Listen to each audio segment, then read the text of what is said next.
It was 11:10 in the evening, 45 nautical miles south of Nantucket, when the fog opened and Captain Piero Calamai saw the masthead lights of another ship a mile off his starboard bow, coming straight at him at 40 knots combined, and he ordered a hard left rudder that was, by every rule of the road, the wrong turn.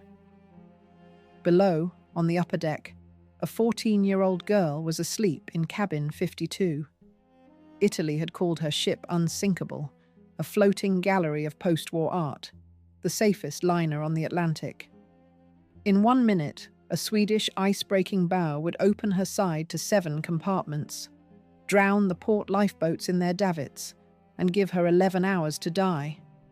Why did the 14-year-old girl wake up on another ship?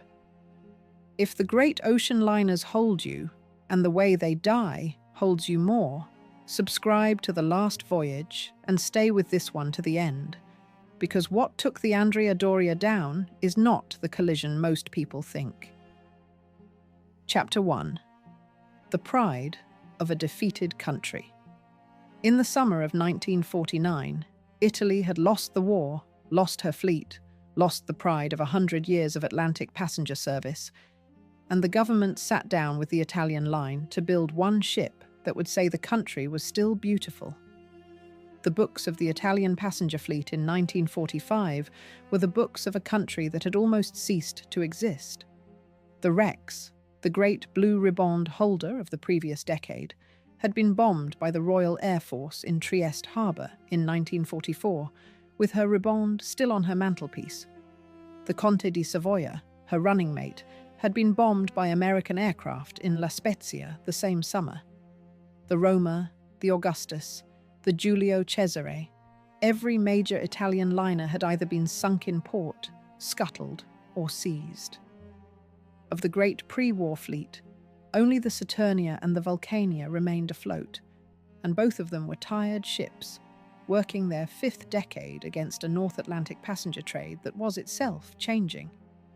Italy, in the second half of the 1940s, had almost no merchant fleet, almost no money, and no gesture of national self-image left to make. She had the Marshall Plan, opening in 1948. And she had still, in the shipyards of Sestri Ponente in Genoa, the men and the yards that had built her lost giants. The Italian line, the state-backed passenger company, sat down with the government in the summer of 1949 and made a decision that was not obvious. They would not chase the blue riband. The blue riband, the informal award for the fastest Atlantic crossing, was already sitting on the mantelpiece of the American liner United States, which had taken it in 1952 and would hold it for the rest of the century. Italy could not build a ship that could catch her. What Italy could build was the most beautiful ship on the ocean. They commissioned 2 of them, 2 sisters. The first would be named for the 16th century Genoese admiral Andrea Doria. The second would be named for Christopher Columbus, in Italian Cristoforo Colombo. The 2 ships would be twins, though not identical. The Andrea Doria would come first. The contract went to the Ansaldo yard at Sestri Ponente in Genoa in the summer of 1949. The men in the yard measured and cut and rebuilt their moulds and began. The keel of the Andrea Doria was laid on the 9th of February 1950. It was laid to the newer safety rules that had come out of the International Convention for the Safety of Life at Sea of 1948, the rules that had followed the century's succession of great sinkings from the Titanic onward. The new rules were stricter than anything Ansaldo had ever built to. She was launched, some 16 months later, on the 16th of June, 1951. The bottle of Prosecco was smashed against her bow by Signora Giuseppina Saragat, the wife of the Deputy Prime Minister of Italy. 500,000 Genoese, according to the papers of the following morning, packed the quaysides. Little boys stood on their fathers' shoulders. They had come in from Milan, from Turin, from Naples, from the villages of Liguria, on the trains, to watch the launch of the ship that would say Italy was back. The launch itself was calm. The great grey hull, still without engines or superstructure, moved down the greased ways in the middle of the afternoon, entered the water bow first, threw up a wall of harbour water in the wake of her stern, and floated. The tugs took her. The band played. The men of Ansaldo took off their caps. The stability calculations submitted with the launch papers showed the Andrea Doria would meet the new safety rules. She would meet them, however, at the lower limit of what those rules permitted. There was no margin. The next 18 months were fitting out. The engines went in, 2 sets of double reduction geared steam turbines, 35,000 shaft horsepower each. Then the twin 4-bladed propellers, 1 on each shaft. Then the funnel, single, wide, painted in the red and white and green livery of the Italian line. Then the superstructure, deck by deck, from a deck up to the boat deck and the Belvedere observation lounge above. Then, and this took the longest, the interior. The rooms were finished by hand. She ran her sea trials in the November of 1952. She recorded 26 knots on the measured mile. She was accepted by the Italian line on the 14th of December, 1952. And on the morning of the 14th of January, 1953, she cast off from Genoa on her maiden voyage, bound for the port of New York. The papers of that morning said she was the safest ship on the Atlantic. They said she would sail forever. They were partly right. She would sail for 3 years, 6 months, and 11 days. Chapter 2. A floating gallery launched into the light.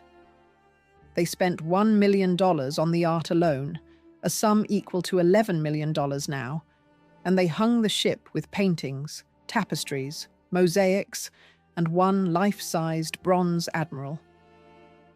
To understand what the Italian line was doing with the Andrea Doria, it helps to walk through her once in the light of 1953, when everything on her was newly painted and everything in her was newly hung. She was 29,083 gross registered tons.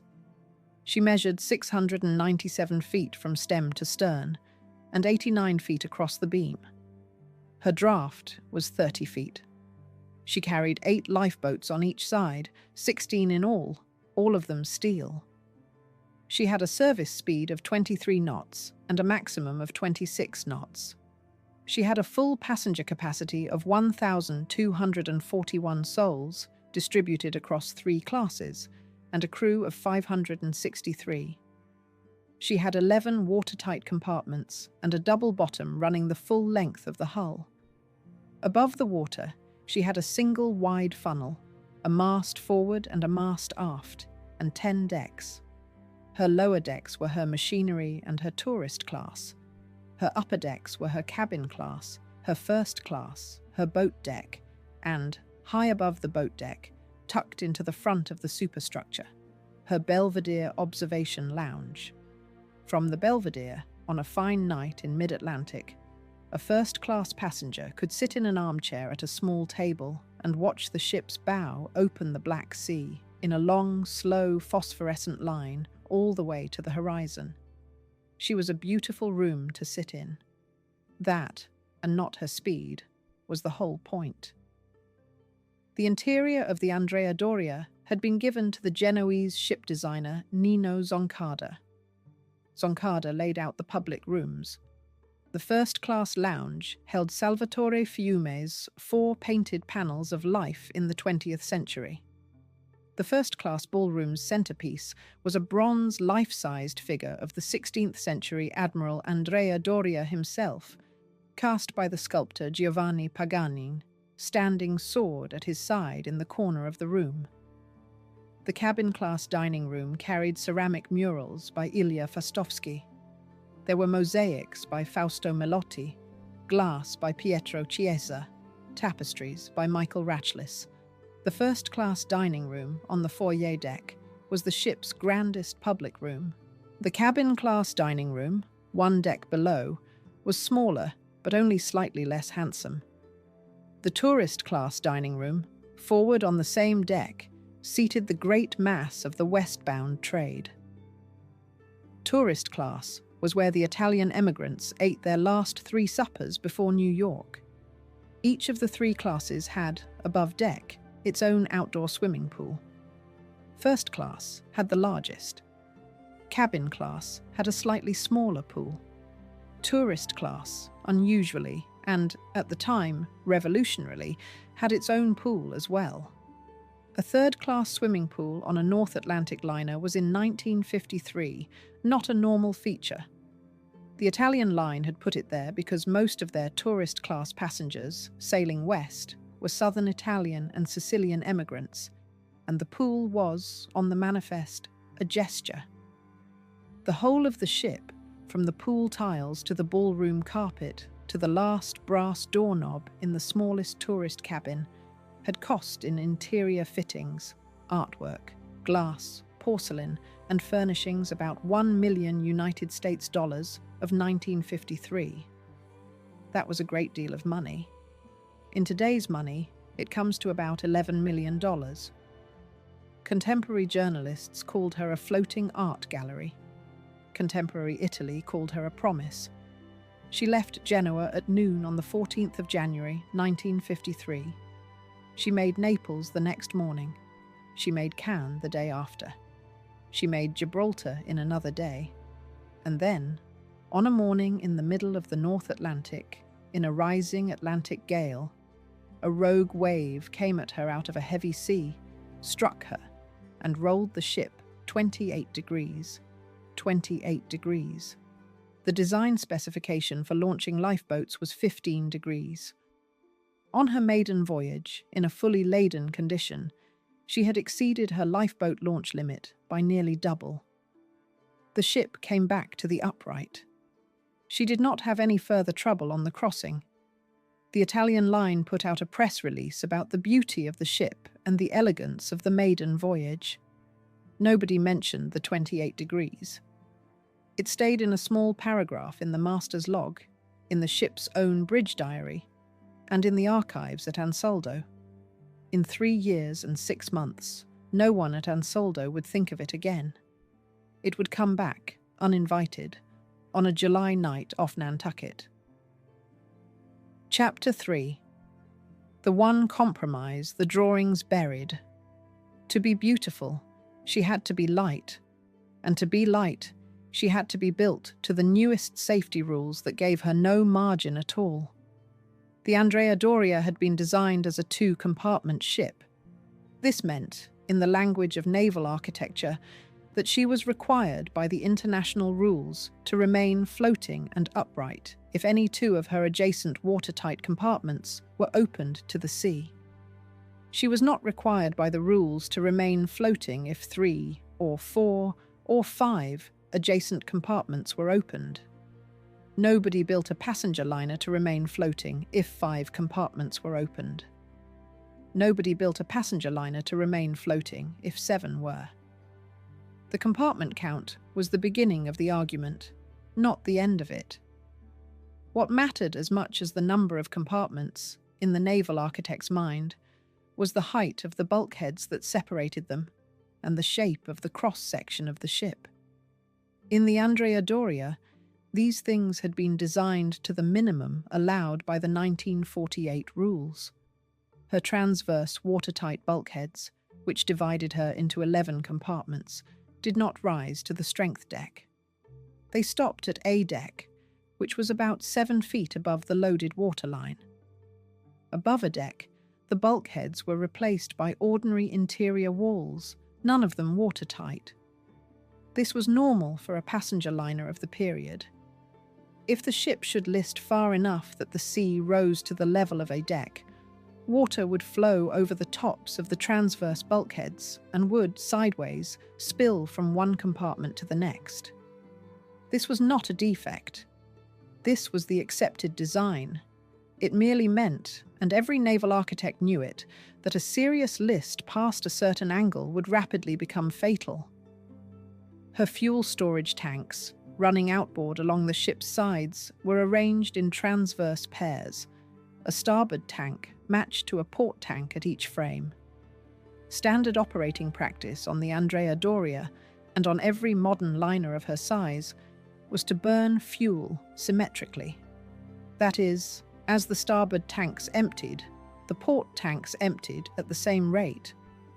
The ship stayed upright, and there was no trim or list from unequal fuel consumption.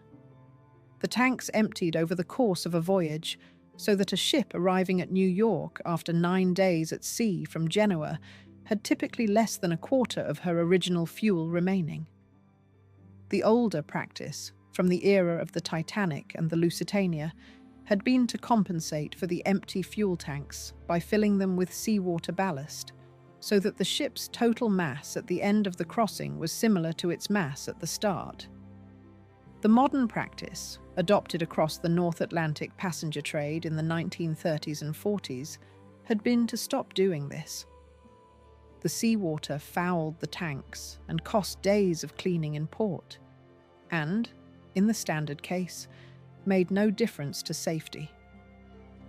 A liner arriving in New York in fair weather with empty fuel tanks was still safely above her stability limits. The Italian line, like the French line and the Cunard line and Swedish-American line and every other major North Atlantic passenger operator, followed the modern practice. On the 25th of July, 1956, the Andrea Doria was carrying less than 15% of her original bunker fuel.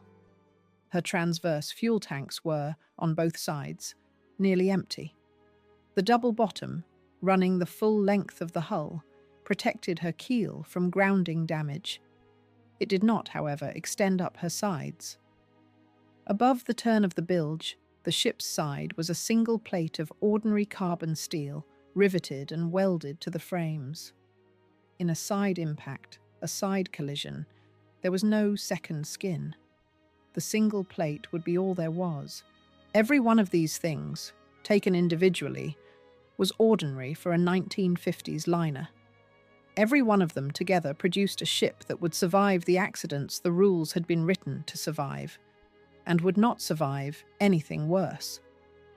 The rules themselves had been written at the International Conference on the Safety of Life at Sea in 1948, on the basis of the maritime experience of the interwar decades.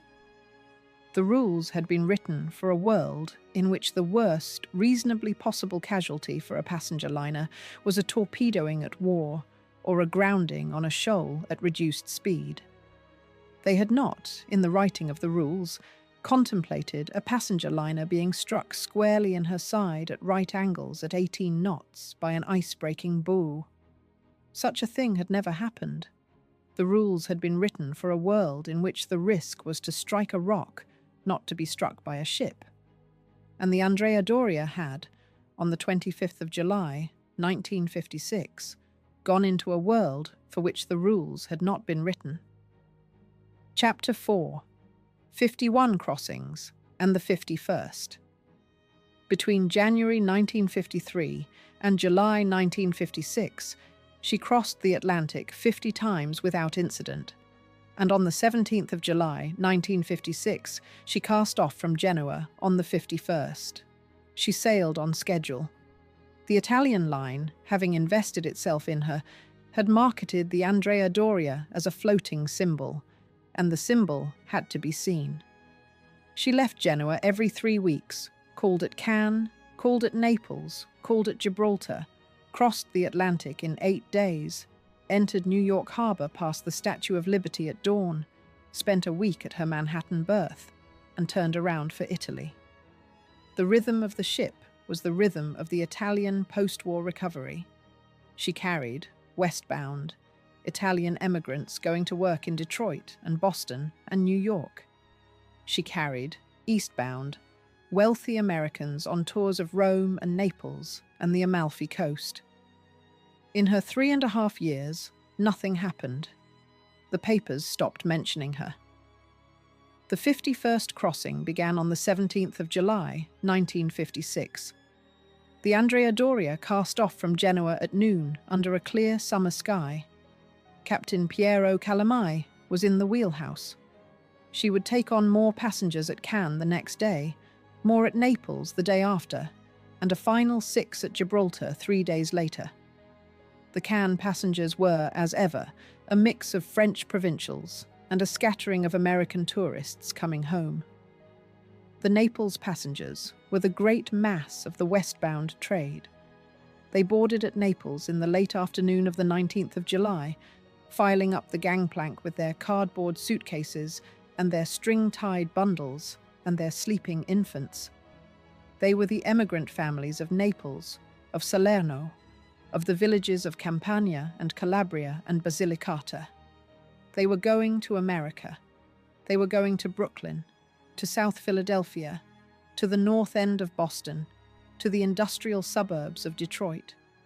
They were the last great wave of Italian emigration by sea before the jet aircraft.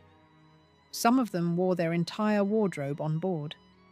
The Andrea Doria's tourist-class dormitories on the lower decks absorbed them all. The Gibraltar passengers, taken aboard on the morning of the 21st of July, were 6. Among them was the American film actress Betsy Drake, the third wife of the actor Cary Grant. She was returning from a European holiday without her husband. He had gone on to Rome. Betsy Drake was assigned a first-class cabin on the upper deck. Camille Cianfara was 49 years old. He was the New York Times Madrid bureau chief and had once been mentioned for the Pulitzer. He was traveling with his wife Jane and their 8-year-old daughter, Joan Cianfara. Jane also had a 14-year-old daughter from her first marriage, Linda Morgan. Linda Morgan's father was the ABC radio commentator Edward P. Morgan. The Cianfaras had cabin 54 on the upper deck, first class, starboard side. Linda Morgan had cabin 52, next door, also starboard side, first class. Cabins 56 and 58, aft of the Cianfara family, were the 2 staterooms of an American chiropractor, Dr. Thur Peterson, and his wife, Martha Peterson. Also in the impact zone was a Mrs. Jeanette Carlin. Nobody at Gibraltar, on the morning of the 21st of July, 1956, thought about the position of cabins 52, 54, 56, and 58 on the starboard side of the upper deck. There was no reason to. The starboard side of the upper deck was the sunny side going west. It was where you paid extra to be. She left Gibraltar on the morning of the 21st of July. She took the Great Circle route northwest across the Atlantic, the standard westbound track for a liner of her class, worked out by common agreement of the North Atlantic passenger lines at a conference at Liverpool in 1898. The eastbound liners were supposed to take a slightly more northerly track. The 2 lanes of Atlantic traffic were supposed to run parallel so that opposing ships never met on the ocean. The system worked when everyone stayed in his lane. On the 25th of July, 1956, one of them would not. For 4 days, from the 21st to the 25th of July, the Andrea Doria's crossing was quiet. The weather was good. Captain Calamai walked the boat deck twice a day. The passengers ate, danced, sunned, swam. The band played, in the first-class ballroom, the popular songs of the moment. Betsy Drake dined in first class. Another American actress, Ruth Roman, was aboard with her 3-year-old son, Dickie, and a small travelling party. At the second dinner, sitting on the night of the 25th of July, in the first-class dining room, the Cianfaras had their last dinner. Camille and Jane, and 8-year-old Joan, and 14-year-old Linda. It was, Linda would later remember, an elegant meal. Joan had gone to bed early. Linda went to her own cabin, cabin 52, at about 10 o'clock. She undressed. She got into her nightdress. She got into the upper berth. She lay down. She fell asleep in her ship's bed on the starboard side of the upper deck, listening to the sound of the sea moving quietly along the plates of the hull about 3 feet from her ear. At 3 in the afternoon that same day, the Andrea Doria had entered the wall of Grand Banks fog. She was some 60 miles south of Nantucket lightship, running well within her assigned westbound track. Captain Calamai, on the bridge, ordered the standard fog precautions. Speed was reduced from 23 knots to 21.8 knots, which was not slow enough for the American Coast Guard rules for fog, but was the accepted Italian line standard. The watertight doors below a deck were ordered closed.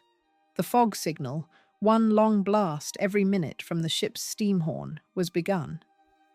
An extra lookout, a young Genoese named Giovanni Silvestri, was posted in the crow's nest above the bow. Second Officer Curzio Franchini was assigned to the radar. Calamai himself remained on the bridge. Down in cabin 52, on the starboard side of the upper deck, in the last quiet hour of the ordinary world, Linda Morgan was asleep, and 45 miles to the west, on a bridge in clear starlight, a third officer with a radar switched to the wrong scale was ordering his ship down a course that would kill 26 of her fellow passengers, take her mother's leg, kill her stepfather and her half-sister, and, in a way for which there was no precedent in the maritime record and no explanation in the maritime books, land her, still alive, alone, on the deck of another ship. Chapter 5. Piero Calamai in the fog. Piero Calamai was 58 years old that night, a Genoese of the old school, decorated twice for valor in 2 navies, and he had been captain of the Andrea Doria since her delivery. He had been born in Genoa on Christmas Day, 1897. He had served as a naval officer in the Italian Royal Navy in both World Wars, and had won the Silver Medal of Military Valor twice. He had left the Navy in 1945 and joined the Italian line as a merchant officer.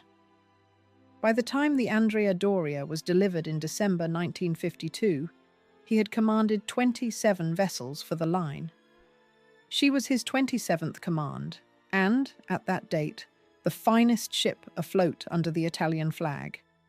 He had commanded her, on the night of the 25th of July, 1956, for 3 years, 7 months, and 11 days. She was, in the way ships become, his ship. He knew the way she rolled in a beam sea. He knew the pitch of her forward turbine when she was pulling up towards her 23 knots. And he knew, and this is the important thing, exactly what her stability book said about her behavior in a serious list. He was, in the accounts of colleagues on the Genoa waterfront, a modest, cautious, meticulous seaman, a Genoese sea dog of the old school. That night, in the wheelhouse of the Andrea Doria, he was in his oilskins because the fog wet everything on the bridge with a fine, invisible drizzle. He had come on watch at 8 in the evening. He would ordinarily have gone below at midnight. Because of the fog, and because the ship was, that night, entering the busiest 150 miles of ocean on Earth, he had told his second officer he would remain on the bridge until they were safely past the Nantucket lightship. Second Officer Curzio Franchini had the watch. He stood at the radar plotter on the port side of the wheelhouse, which was the standard station for the officer of the watch when the ship was in fog. The radar swept the horizon in a slow, bright bar of yellow-green light and painted the sea and any target on it as bright pips against a dark background. The bridge was quiet. The helmsman held the wheel with the light touch of a man on autopilot in calm water. The young lookout, Giovanni Silvestri, wrapped in an oilskin, was in the crow's nest above the bow. The steam horn sounded, one long blast every minute, deep and mournful, and its echo took 2 seconds to come back through the wet white nothing on either side of the ship. At 11:15, the ship's clock struck. Calamai, standing at the front of the wheelhouse with his hands loosely clasped behind his back, took a step forward and looked into the fog. He could see the ship's own bow lights bleeding into the murk. He could see nothing else. The fog was, in the phrase of the sailors who knew it, of 10 meters. Beyond 10 meters, the world ended. Fog on the Grand Banks, and Grand Banks fog is the great patient antagonist of the North Atlantic, is not the fog of a river or a moor. It is a marine fog produced when the moist, warm air of the Gulf Stream rides up over the cold water of the Labrador Current, and the water vapor of the warm air condenses into cloud at sea level. It sits over the sea for days at a time. It is thickest in the summer and autumn. It kills sailors who are too proud, too tired, or too clever to slow down. Calamai had been sailing through it since his first summer as an ensign in 1916. He was neither too proud nor too tired. He had reduced the speed to 21.8 knots. He had closed the watertight doors. He had posted his extra lookout. He had ordered the fog signal. He had, precisely by the standing orders of the Italian line and by the standing orders of every North Atlantic passenger line, done what was to be done. He had not slowed further. Later, an American court would examine this decision very carefully. 21.8 knots, in fog with visibility of less than a nautical mile, was faster than the American Coast Guard would have permitted an American ship. It was, however, entirely within Italian line practice, entirely within Cunard practice, and entirely within French line practice. The North Atlantic passenger trade, competing for the New York dawn arrival, kept its schedules through fog. To do anything else was to arrive late. To arrive late was to lose the freight and lose the passengers. Calamai did not slow further. He was, however, not comfortable. He had gone forward briefly at about 10 past 10 to the port bridge wing and had stood there in the wet for 2 minutes, looking out into the fog. He had said nothing to the third officer beside him. He had, when he came back into the wheelhouse, taken up a slightly forward position at the front rail, not his ordinary place. At 45 minutes past 10, Franchini, at the radar plotter, straightened. He reported to Calamai a ship at 17 miles, 4 degrees off the starboard bow. Calamai walked to the radar. He looked at the screen. He saw a single pip, small and bright, at the reported bearing and range. The pip was moving. Franchini began the plotting, laying a pencil onto the transparent overlay on the screen and marking successive positions. Calamai returned to the front of the wheelhouse and continued to stand there, listening for a fog signal from ahead. There was none. Franchini said, from the radar, that the ship was holding the bearing and would pass at about 1 mile on the starboard side. Calamai nodded. He did not order a course change. Under the North Atlantic Convention, on the westbound track, an oncoming ship at 4 degrees off the starboard bow, holding its bearing and closing at combined speed, was an ordinary starboard to starboard passing. His course was to be held. The other ship's course was, by the convention, to be held. Both ships would pass right side to right side at a mile.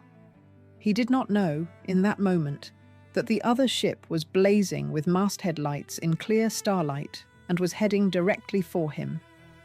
He did not know that her officer of the watch had, in the plotting of the Andrea Doria's radar echo, put her on the wrong scale and was reading the 20-mile picture on a 5-mile setting. He did not know that in the wheelhouse, 45 miles ahead, a 26-year-old third officer alone in the wheelhouse was under the settled impression that the Andrea Doria was passing him to his left, not to his right, and was preparing to sharpen the passage with a rapid turn in exactly the wrong direction. He knew only that a ship was 17 miles ahead, on his starboard bow, holding a steady bearing, and that his own ship, on the westbound track, on schedule, in fog, at 21.8 knots, was closing that gap at the ordinary Atlantic speed of things. Chapter 6. The One-Man Watch on the Stockholm. On the Stockholm, Closing at 18 knots, Third Officer Johan Ernst Carstens Johansson was alone in the wheelhouse in clear starlight. The MS Stockholm was a very different ship from the Andrea Doria. She was smaller. She was Swedish. She was, on that voyage, going the other way. She was 12,165 gross tons, less than half the tonnage of the Andrea Doria. She was 525 feet long, about 170 feet shorter than the Italian ship. She carried about 395 passengers. She was owned and operated by the Swedish-American Line, based at Gothenburg. She had been in service since 1948. She had two features that, in the story of the collision, would matter. The first was that her bow had been designed to break Baltic pack ice in winter.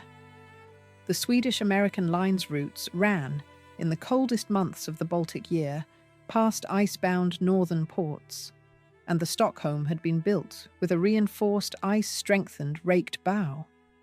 In effect, her forward compartment was a solid raked wedge of steel, designed to ride up onto Baltic ice and break it downward under her own weight. She was, at 18 knots in open water, a battering ram. The second feature was that her officer of the watch in the ordinary bridge routine stood alone. This was standard Swedish-American line practice.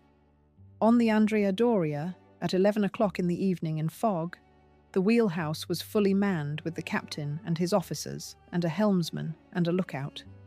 On the Stockholm at the same hour, in clear starlight, the wheelhouse held one officer, one helmsman, and one lookout. Captain Harry Gunnar Nordenson had gone below. The senior officers were off watch.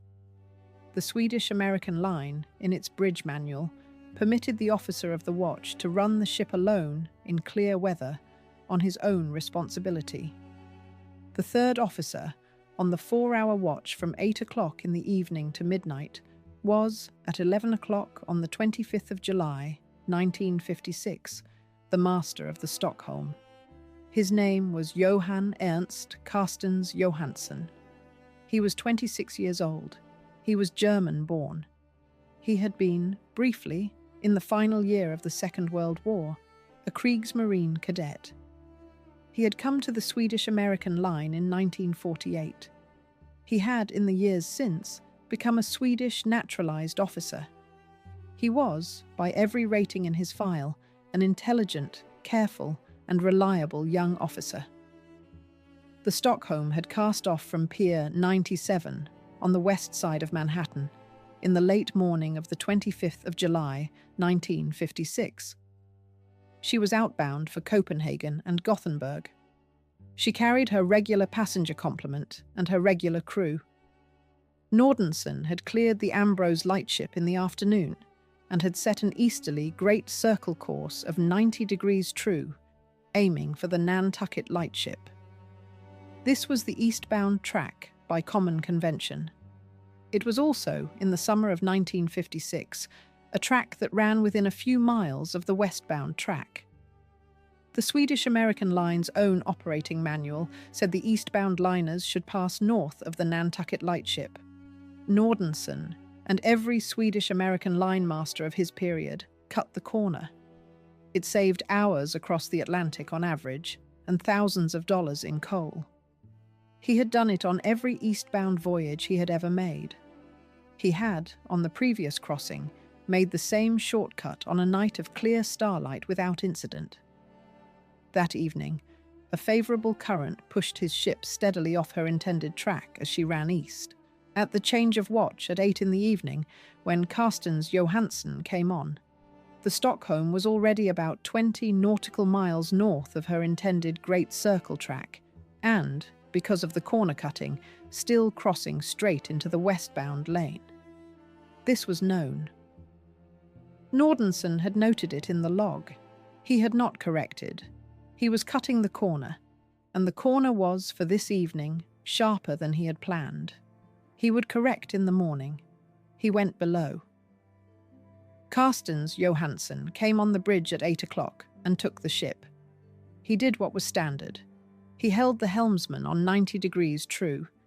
He noted that visibility was clear, with a bright moon and a cold field of stars in a very dark sky. He noted that there was no fog. He walked to the radar and switched it on. The range scale was set, as standard, to 15 nautical miles. He looked at the screen for a minute. He saw no other traffic.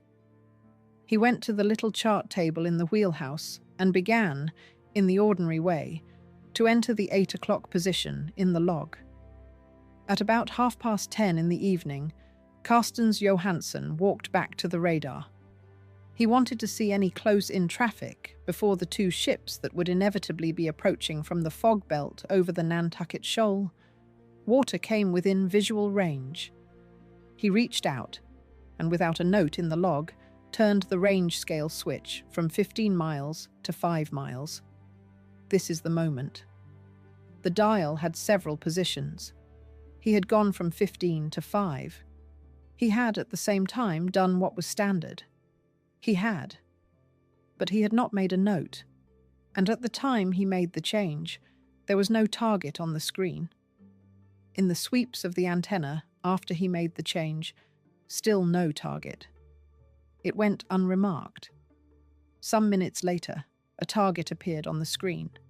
It appeared in the upper part of the display, 2 degrees off the port bow.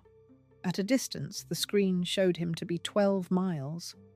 The screen showed him 12 miles because the outer ring of the screen was 12 miles and the pip was on the outer ring. He did not check the range scale.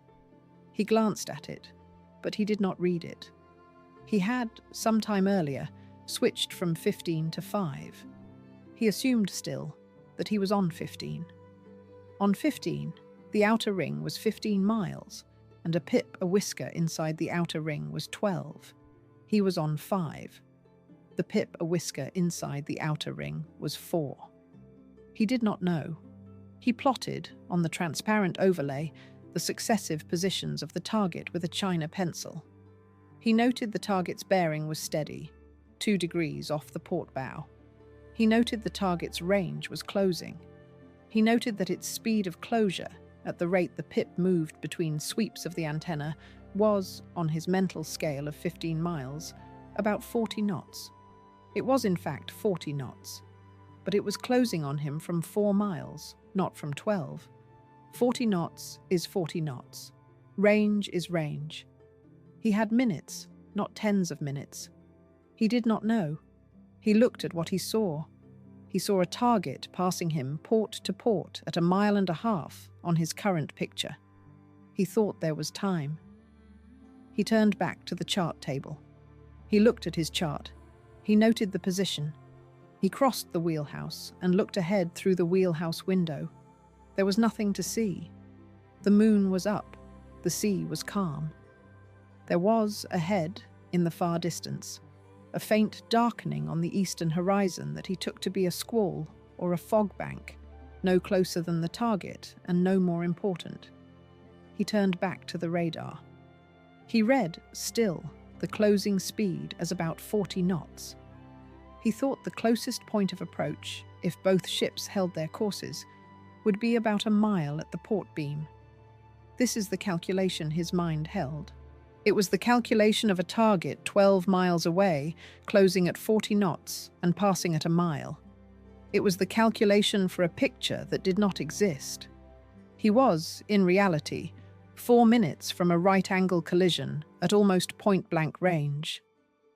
At 3 minutes to 11, still minutes from impact, he began, slowly and correctly for his misread picture, to sharpen the passing.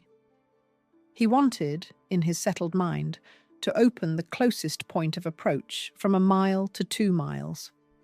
He wanted the ships to slide by comfortably. He gave to the helmsman the order to alter course to starboard. The Stockholm's bow began, slowly, to swing right, and in the wheelhouse of the Andrea Doria, seconds later, Second Officer Francini looked at his radar and saw the target, which had been holding a steady bearing 4 degrees off his starboard bow at 17 miles, at 3 miles, and now, at just over 2 miles, begin, for the first time, to change its bearing. The killer had committed itself. It was closing at 40 knots. It was, minutes before the collision, on a bridge alone in clear starlight, on a scale switch never noted in the log, moving to strike the Italian Queen on the exact 7 feet of her upper deck starboard, where a 14-year-old girl was asleep in a bunk 3 feet from the outer plate. Chapter 7. The Killer on a Collision Course. The instrument of doom was not the ice, not the storm, not the mine, and not the sea itself. There is a moment in the story of any great sinking when the killer is named. In the Titanic, it is the iceberg. In the Lusitania, it is the German submarine. In the Empress of Ireland, it is the collier. The killer becomes, in the narration of the sinking, a lurking antagonist, moving in parallel with the ship on its own private trajectory, unaware and, in some cases, not caring. The story of a sinking is often the story of the moment those two trajectories cross. The killer of the Andrea Doria was not, in the ordinary sense, a killer at all. It was a Swedish combined cargo passenger liner on her routine eastbound voyage, carrying passengers home to their summer houses in Denmark and Sweden. It was named for the capital city of a small, neutral, humane country that had not fought a war in more than a century. It was captained by a man of unimpeachable seamanship. Its third officer was as bright and capable a young man as any in the Swedish-American line. The Stockholm was not a killer. She was a passenger ship. She became a killer at 10:30 in the evening on the 25th of July, 1956, when one bright hand reached forward on her bridge, took a dial marked with several numbers, and turned it from 15 to 5 and did not make a note. It is worth pausing here, for one paragraph only. What Carstens Johansson did, in that quiet, unnoted movement, is precisely what generations of naval officers had been taught, from the first day the radar was fitted to the first Atlantic liner, never to do. The officer of the watch must, on any change of range scale, log the change and speak the change aloud. Two men on a bridge who share a mistake still make one mistake between them. A man alone on a bridge who makes the same mistake makes two mistakes. He is the man who acts, and he is the man who checks. If the check is silent, if there is no other voice to hear what he says, if the change goes into no book, then the second man is not there to disagree. And a bridge without a second man is only a bridge until something goes wrong. In the wheelhouse of the Andrea Doria, Second Officer Franchini stood at the radar and watched the pip that had been holding a steady bearing 4 degrees off the starboard bow begin, very slightly, to open. The pip, from having been dead steady on its bearing, was now moving perhaps 1/2 degree to starboard between sweeps. Franchini noted this. He reported to Calamai that the other ship was opening on the starboard. Calamai walked to the radar. He looked at the pip. He calculated. If the other ship was opening on the starboard, then she was tracking to a wider pass on his starboard beam. She was, in effect, giving the Andrea Doria more room on the starboard to starboard passage that the earlier picture had promised. This was, in a starboard to starboard passing in fog, exactly what the North Atlantic Convention required a well-handled ship to do. Calamai was pleased. He was, in that moment, quietly reassured. He had a courteous foreigner ahead of him, opening the pass. He would do the courteous thing in return.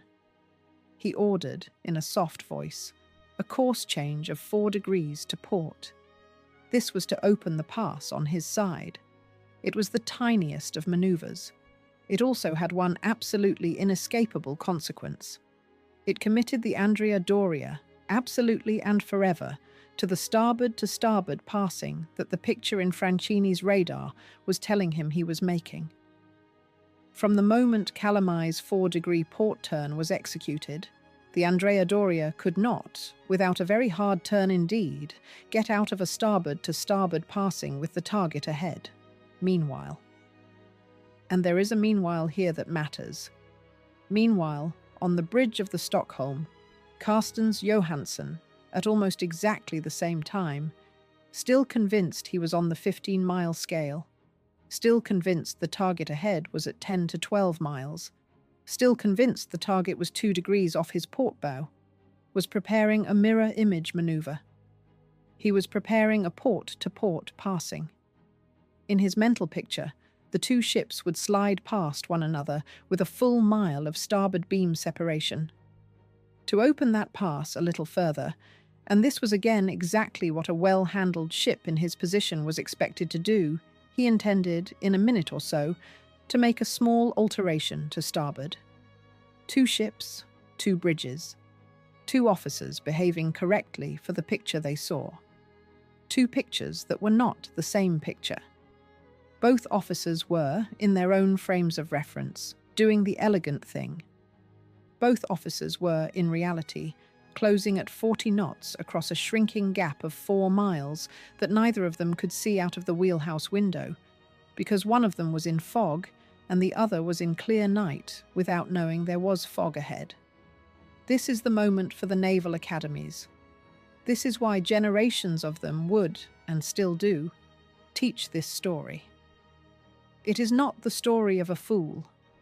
It is the story of the radar-assisted collision, the phenomenon which the American, British, and Italian maritime professions in 1956 had not yet named. The name would be assigned after the wreck of the Andrea Doria was on the bottom. The phenomenon is this: two ships equipped with radar, each tracking the other correctly according to the officer of the watch's own private mental picture, close at high speed, in reduced visibility, and, in the last 10 minutes before impact, each takes a maneuver that would be correct for the picture in his own head and dead wrong for the picture in the other head. The maneuvers are, individually, competent. The maneuvers, taken together, are lethal. Both ships have done everything right for what they saw. What they saw did not agree. Every element of the radar-assisted collision was present on the night of the 25th of July, 1956, off Nantucket. Fog on one side of the closing gap and clear night on the other. A pair of bridges, each with a single officer of the watch at the radar. A scale mismatch that was not caught. A pair of courteous starboard side turns undertaken for opposing reasons. And most importantly, a total absence, in the last 20 minutes before impact, of any radio contact between the two ships. Neither ship called the other. Neither ship sounded a fog signal that the other heard, because one of them was not in fog, and the other was in fog so thick her fog signal was, until the last 120 seconds, still hidden inside its own acoustic shadow. The two ships were 7 miles apart, closing at 40 knots. Time to closest point of approach. If both held their courses, roughly 10 minutes. Then 5 miles apart, closing at 40 knots. 7.5 minutes. Then 3 miles apart, closing at 40 knots. Neither had visual contact. Then a mile apart. Combined closing speed 40 knots. Time to closest point of approach 1.5 minutes. At the same moment, on the Stockholm's bridge, Carstens Johansson looked at his own 5-mile radar picture and read the pip, on the outer ring of the smaller scale, as being at 4 miles. He did not check. He gave to his helmsman the order that would, in 1 further minute, end the working life of one great Italian ship, and before the ship went, 51 lives, 22.5 degrees to starboard. 2 short blasts on the whistle. He was ordering, in the fixed language of the international regulations, "I am altering my course to starboard." He had, until that moment, made only small corrections. This was a major turn. He would swing the Stockholm's bow 22 degrees to the right, deep into the maneuver. He would, on the picture in his head, open the port to port, passing from 1 mile to 2 miles. In reality, he would swing the Stockholm's ice-breaking bow 22 degrees across the Andrea Doria's course. He would put the reinforced wedge of high-tensile Swedish steel on a right-angle collision, heading straight for the starboard side of the Italian Queen. Neither ship's officer would have visual contact of the other until the next minute. In that next minute, in the last 50 seconds of the routine world, the Andrea Doria and the Stockholm would look at each other, out of the fog wall for the Italian, out of the clear night for the Swede, at less than a mile. Chapter 8. A giant is dying. At 7 minutes past 11, the two ships were 1 mile apart, and Carstens Johansson ordered 22.5 degrees of right rudder and 2 short blasts on the whistle. The Stockholm's steam whistle on her single wide funnel sounded 2 short blasts. They went, uncompressed and clean, out across a clear, starlit sea. They travelled at the speed of sound at just over 1,000 feet a second. In 2 full seconds, they had crossed the 700 yards of open water still between the two ships. They struck the wall of fog. They passed through it. They arrived, faintly, in Calamai's ears. Calamai heard 2 short blasts. He turned his head slightly. He knew what it was. 2 short blasts in the International Signal Book meant one thing. I am altering my course to starboard. The other ship, the ship at what should now have been about 1 mile to starboard on his own radar, was turning right. The other ship was, in effect, coming across his bow. He did not have time to turn. He looked back at the fog, and out of the fog, sudden, real, absolute, materialized the lights of the Stockholm. They were the running lights of a fast ship close aboard, a green starboard light, a white masthead light above and forward of it, a second white masthead light, lower and further aft. All 3 lights blazed hard against the wall of fog they were emerging from, only a short distance away, closing head-on and slightly to Calamai's starboard. Calamai roared the order. Hard aport, hard left. The helmsman spun the wheel all the way left, so that the wheel's spoke slapped against the stop. The Andrea Doria's twin rudders, aft under her cruiser stern, began the slow, ponderous swing to port. The great Italian ship, at 21.8 knots, began, very slowly, to answer her helm. Franchini, at the radar, shouted the 2 words at the same moment. Mamma mia. 2 words.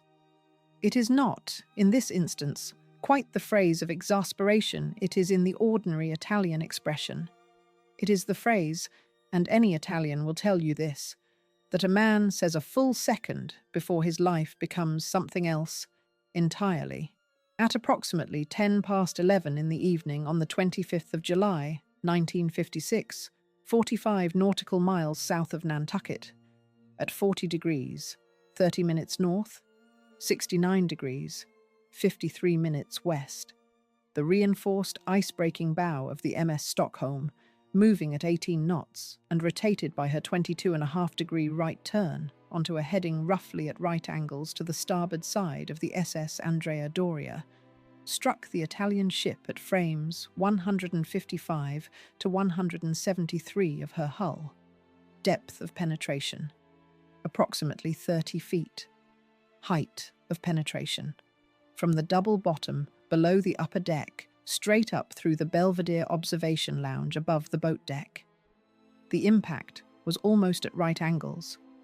The Stockholm's own bow, in return, crumpled back on itself for about 75 feet of her length. Her hull plating, forward of her collision bulkhead, folded up and back like the front of a car meeting a wall. 2 decks of her forecastle collapsed into a mass of steel. The 5 Swedish-American line seamen asleep in the forecastle at the moment of impact were killed instantly in the crushed steel. They did not, in the medical examiner's later phrase, know they had died. Behind the point of impact, 5 of the Andrea Doria's fuel tanks were opened to the sea. Into the newly opened tanks, the North Atlantic began to pour. 26 passengers of the upper deck starboard, in a section of hull 12 feet from bow to stern and 7 feet from deck to deck, were killed in the first 2 seconds. The wall of cabin 52 was crushed inward as the Stockholm's icebow tore through it. Camille Cianfara, in cabin 54, was killed instantly. His 8-year-old daughter, Joan Cianfara, in the same cabin, was killed instantly. In cabin 56, adjacent, Mrs. Jeanette Carlin was killed instantly. Martha Peterson, in the berth against the outer wall of cabin 56, was pinned across the hips by the collapsed steel of the outer bulkhead as it folded inward. She was not killed. She was trapped. In the small stateroom next to the Cianfara family, in cabin 52, 14-year-old Linda Morgan, sleeping in the upper berth, was struck by the Stockholm's bow. She was not, however, killed. She was, in the fractional geometry that decides these things, in the extreme upper corner of her berth against the outer bulkhead, and the outer bulkhead of cabin 52 was, at the exact height of her sleeping shoulders, the plate the Stockholm's bow scooped upward as it entered. She was scooped, in her nightdress, out of the Andrea Doria, into the space between the 2 colliding ships, and up onto the crumpled forecastle of the Stockholm. She was, at that moment, unconscious. She had a broken arm. She was otherwise physically unharmed. She was in her nightdress on the crushed foredeck of the wrong ship. On the bridge of the Andrea Doria, the lights went out. The generators had been damaged in the impact. There was, for perhaps 3 seconds of total darkness, only the sound of the great ship shuddering as the Stockholm's bow, still embedded in her starboard side, was slowly wrenched free by the residual forward motion of both ships. There was the sound of steel against steel. There was the sound of glass falling. There was, from below decks, the first sound of women beginning to scream. Then the emergency lighting cut in.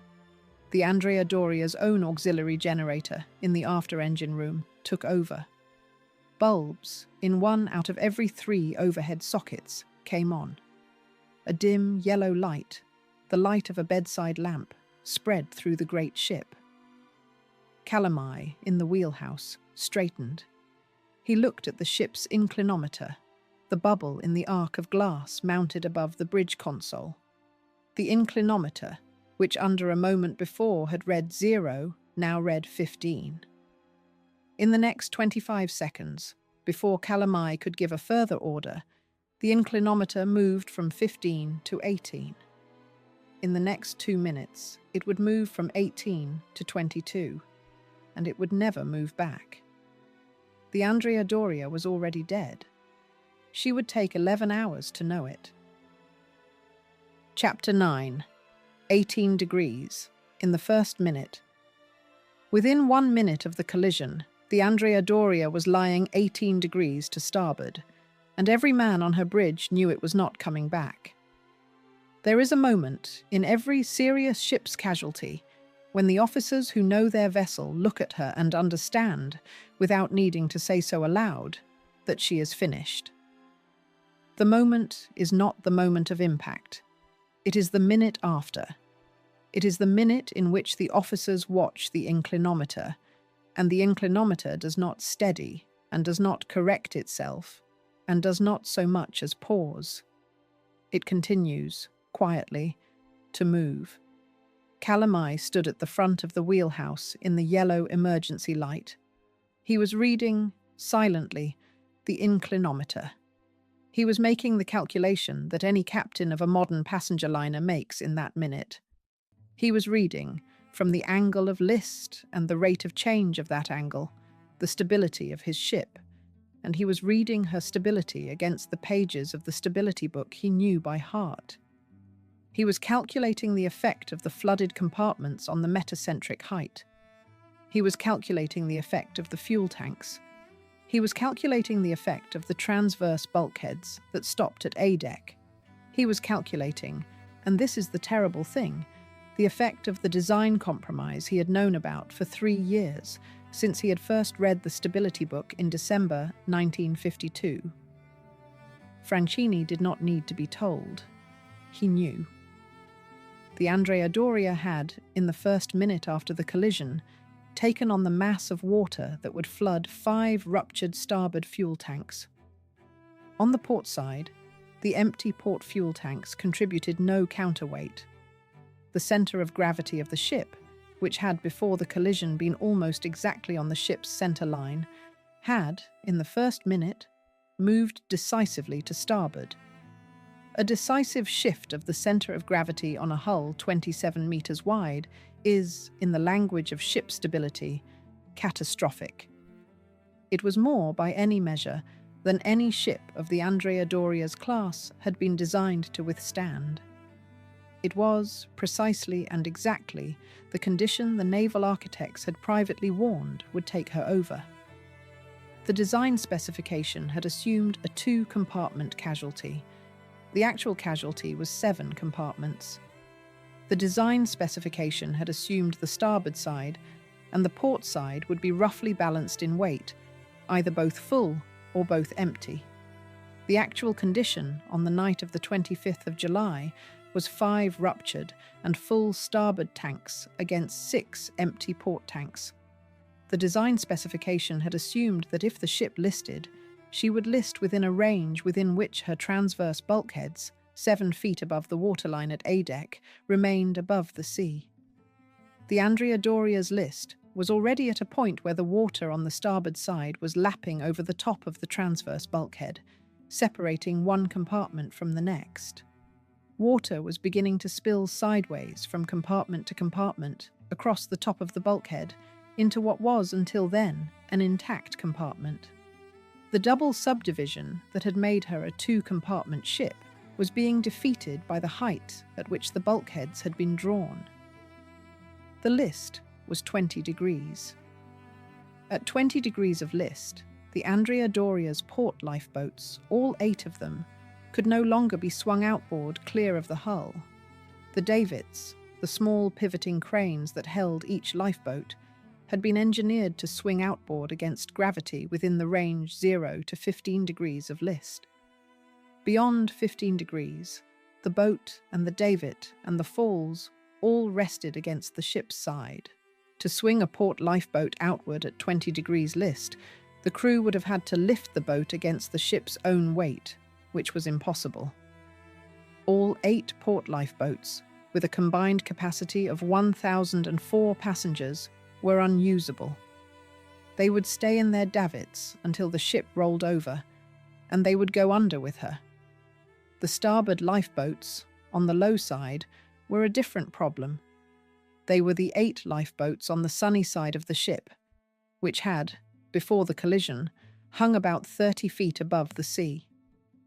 At a 20-degree list, they hung much further outboard, at a distance from the boat deck rail so wide that a woman standing at the rail could not, without a run and a jump, reach the falls of the lifeboat. And the falls of the lifeboat, once the boat was lowered, were dangling over dark water 40 feet below. The Andrea Doria had, at that moment, 16 lifeboats in her davits. She had, on the boat deck, on both sides of the ship, 1,706 passengers and crew. 8 of the 16 lifeboats were locked in their davits by the list and could not be launched. The other 8 lifeboats hung so far outboard that they could not be safely boarded from the boat deck. In the ordinary calculation of a passenger liner's rescue capacity, the Andrea Doria had, at that moment, exactly 0 usable lifeboats. She had 11 hours to solve that problem. She would solve it, but not from her own boat deck. Dr. Thur Peterson, chiropractor, aged in his 50s, had been in cabin 56 with his wife Martha when the collision came. He had felt, as if from an enormous distance, a slow, sideways, lifting shove. and then a splintering hard crash, and then a howl of steel against steel that seemed to go on for a very long time and was, in fact, 3 seconds. In the darkness that followed, he groped his way through what remained of the cabin. When the emergency light came on, he saw the wall of his cabin was not there. Where the wall of his cabin had been, there was now a great gash of twisted steel, black in the yellow half-light, opening onto a further tangle of steel. He could smell fuel oil and cold sea and, faintly, blood. Martha was, in the little that remained of cabin 56, on the far side of a folded plate of steel that ran diagonally across the room from the collapsed outer bulkhead down to the deck. She was pinned at the hips by that plate. She was conscious. She was hurt. She was not, however, dead. Dr. Thur Peterson, in the next 4 hours, would work to free his wife from that plate. He would eventually succeed, using a small jack he borrowed from a passing crewman. She would live in her husband's arms for another few hours, on the deck of the Ile de France, and would die of her injuries. Dr. Thur Peterson would come home a widower. His neighbours had not seen what happens inside a cabin on the upper deck of a listing Italian liner in the small hours of a July night. Chapter 10. The Rope and the Knotted Sheet. The starboard lifeboats hung so far outboard that a woman on the boat deck could not reach them, and passengers began to descend the hull on knotted sheets, on cargo nets, on ropes lowered from stewards. The evacuation of the Andrea Doria, in the 3 hours between 11:30 in the evening on the 25th of July and 2:30 in the morning of the 26th, is remembered by every survivor as, first of all, oddly quiet. Captain Calamai had given the abandoned ship order at about 11:45. In the accounts of the survivors, the quiet order held. There were, in almost every account, no scenes of panic.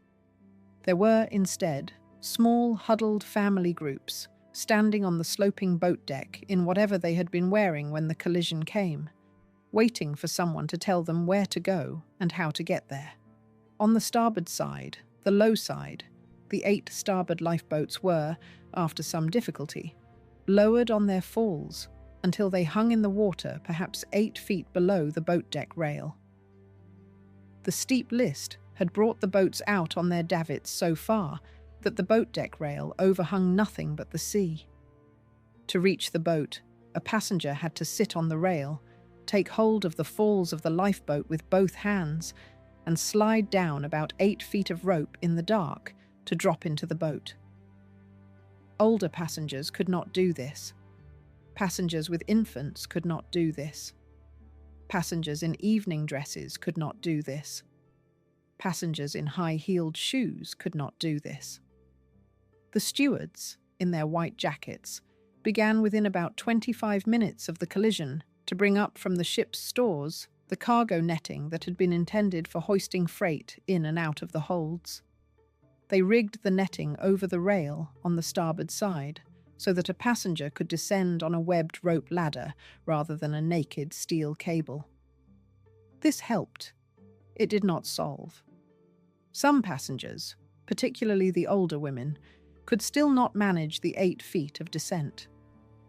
Stewards began, on their own initiative, to tie together the bed sheets of the first-class staterooms and to drop these makeshift knotted ropes down the hull. A first-class woman in evening dress was seen at about 11:30 descending a knotted rope of bed sheets down the outer hull of the ship into a lifeboat below. The tourist-class passengers, in the forward third of the ship on the lower decks, were the problem. They were far below the boat deck. They were in the section of the ship most affected by the direct impact damage. The passageways on the tourist decks were, in the minutes after the collision, already flooding as water reached that level through the damaged compartments and began to spill sideways. The great open dormitories, holding many families to a room in 3-tier bunks, were now sloping so severely that a passenger climbing out of the leeward lower bunks would fall against the deckhead on the far side of the room. The stewards forward worked the great tourist-class dormitories with hand-held lanterns. Family groups were kept together. The bilingual stewards among them worked their way through the dormitories in the darkness in Italian and, where they could, in English. The tourist-class passengers were led, dormitory by dormitory, up the long, steep, sloping passageways to the boat deck. Some of them carried infants. Some of them carried elderly parents on their backs. Some of them carried, absurdly, the cardboard suitcases containing everything they had brought for the new life in America. Most had to be told by the stewards, gently, at the base of the last companionway to the boat deck, to put the suitcases down. Betsy Drake, the American film actress, had been reading in her first-class stateroom on the upper deck when the collision came. She had felt, from directly forward of her cabin, an enormous shattering. She had thought, in her first startled thought, that the ship had struck an iceberg and had immediately corrected herself and thought that no ship in the North Atlantic in July would strike an iceberg. She had, dressed hurriedly against the sudden slope of the deck, left her cabin. She had climbed to the boat deck. She had been, in her later description, in a state of clinical calm. She descended into a starboard lifeboat later that evening.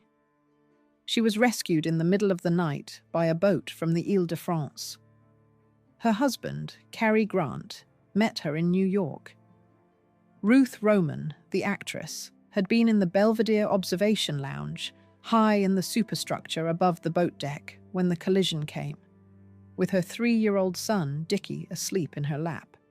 She had felt the whole ship lift, and then the whole ship shudder. She had, in a decision made in seconds, taken Dickie in her arms and made her way to the boat deck. In the confusion of the descent, she handed Dickie to a stranger to be carried across. Dickie was placed in a starboard lifeboat in the arms of a total stranger and taken across to another ship. Ruth Roman, following on, was taken across to the Ile de France. Mother and son were separated for the whole night. They were reunited in a New York hotel room the following afternoon. Captain Piero Calamai had, in the 20 minutes after the collision, walked once through his ship. He had gone below to A deck, then to B deck, then to the tourist-class dormitories on C deck, then back up. He had wanted to see, with his own eyes, the flooding. He had also, in the smaller way of a captain who knows his ship as a friend, wanted to see her one last time in one piece. He had been recognized by passengers as he walked. He had lifted his cap, several times, to families huddled at the base of companionways. He had said, in Italian, several times, that it would be all right. He came back to the bridge. He instructed the officers to prepare the boats and take them away as they were ready. The Andrea Doria's radio operator, Carlo Busi, at his transmitter on the boat deck, sent the SOS at 22 minutes past 11. Position 40 degrees, 30 minutes north, 69 degrees, 53 minutes west. Vessel Andrea Doria, in collision, listing badly, need immediate assistance. Chapter 11. The Frenchman Who Lit the Sea. 44 miles east of the Andrea Doria, the French liner Ile de France was 3 hours out of New York on her regular run to Le Havre, with 1,700 passengers of her own aboard, when Captain Raoul de Beaudéan received the SOS at 22 minutes past 11. The Ile de France was a French line ship, a familiar figure on the New York to Le Havre run. She was, on the 25th of July, 3 hours out of New York on the eastbound leg of her scheduled run, bound for Le Havre with 1,700 passengers of her own aboard. Her captain was Raoul de Beaudéan, aged 53. He was, at the moment the SOS came in, 44 nautical miles to the east of the Andrea Doria. He had been at sea since 1919. The SOS came into the Ile de France's radio room. It was carried at once to Beaudéan on the bridge. He read it once. He turned to his chief officer. He gave the following orders. Reverse the ship's heading. Come round to a westerly course, full ahead. Prepare all lifeboats for lowering, rig floodlights, post extra lookouts, and notify the passenger master to have a public announcement made to his own passengers. The Ile de France, at that moment, was carrying about 1,700 passengers of her own, plus her crew. She was 3 hours out. Her return to Nantucket would cost the French line thousands in coal and thousands in schedule penalties. It would delay the arrival at Le Havre. Beaudéan did not consider any of these things. He gave the order and stood at the front of the bridge to see that it was executed. The Ile de France came round and steadied on a westerly course. Beaudéan ordered full ahead. He drove her at 22 knots. She would reach the Andrea Doria's position in a little over 2 hours. While she steamed, Beaudéan sent his radio operator to the transmitter with a series of messages so that every vessel in the region should know the sinking ship's position and close on it if it could. Between the SOS and 1:45 in the morning of the 26th of July, the Ile de France steamed west at 22 knots through Grand Banks fog. She was, during this 2¼ hours, the ship that would decide whether the Andrea Doria's rescue was to be a survivable event or a catastrophe. Nobody else in the region had anything approaching her lifeboat capacity. There were, in the seas south of Nantucket, 1,660 people who needed to be taken off a listing ship. The Ile de France had 11 lifeboats and a crew disciplined by the French line to operate them all at speed. She was the whole answer. She arrived on scene at exactly 1:45 in the morning of the 26th of July, 1956. Beaudéan took station 300 yards off the Andrea Doria. He then, and this is the moment for which Raoul de Beaudéan is still remembered in French merchant service, ordered every single light on his ship turned on, every promenade light, every cabin porthole, every stairway lamp, the mast headlights, the running lights, the bridge floodlights, the searchlights. And this is what turned it from a rescue into an image, the strings of coloured deck lights that the Ile de France strung between her masts on arrival at port to greet Le Havre or New York. The Ile de France, in the pitch-black Atlantic fog south of Nantucket, at 1:45 in the morning of the 26th of July, 1956, became a floating city of light. She glowed for miles. She was, in the accounts of the survivors already in the water on the starboard side of the Andrea Doria, the most beautiful thing they had ever seen in their lives. Beaudéan launched, in the next 20 minutes, all 11 of the Ile de France's lifeboats. Each lifeboat carried a French line crew and a lantern at the bow. The 11 lifeboats fanned out through the black water toward the Andrea Doria. They found, in the water, a mixed situation. Some passengers were already in Andrea Doria lifeboats. Some were in the water, in life jackets. Some were still on the boat deck of the sinking ship, or descending on knotted sheets.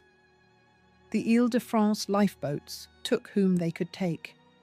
They rowed the loaded boats back through the fog to the Ile de France, transferred the survivors up the pilot ladder or by cargo net, dropped the empty boat, and pulled back for another load.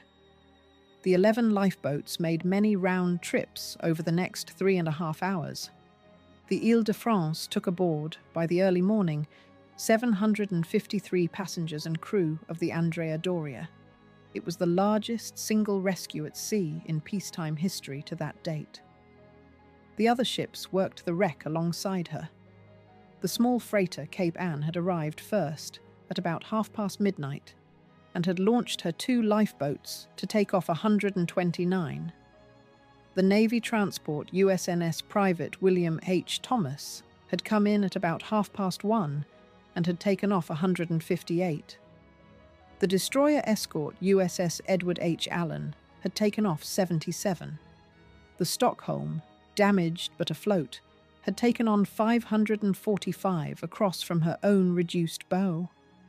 And a tanker in the region, the Robert E. Hopkins, had picked up one lone sailor from the by then almost horizontal Andrea Doria, who had slept through the entire collision and evacuation and been left aboard when the last lifeboat pulled away. Beaudéan then steamed for New York with his 753 survivors.